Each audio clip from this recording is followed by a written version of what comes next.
Bertemu kembali. Strategi promosi bagi menjayakan Tahun Melawat Malaysia perlu diperincikan mengikut kesesuaian kumpulan sasaran bagi memastikan keberkesanan kempen dalam menarik kehadiran pelancong. Timbalan Perdana Menteri Datuk Seri Dr. Ahmad Zahid Hamidi berkata, pendekatan pemasaran tidak boleh bersifat umum kerana setiap segmen pelancong mempunyai minat yang berbeza. Ianya harus diikuti dengan tindakan-tindakan susulan.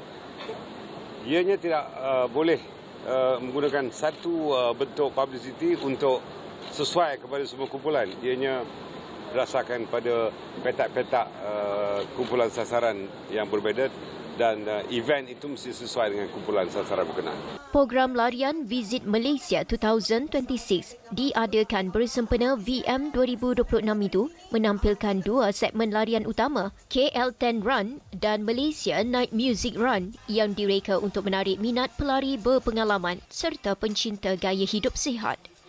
Ini memperlihatkan bahawa sambutan sangat-sangat luar biasa dan ini harus digalakkan dan yang lebih baik kerana penyertaannya daripada pelbagai kaum dan kita harap pada bulan Ogos nanti bila ada marathon diharap ramai peserta-peserta antarabangsa akan menyertai marathon ini dan mudah-mudahan dengan publicity yang baik kita akan dapati inbound tourist akan datang lebih ramai dan tentunya ini akan menjana ekonomi negara kita.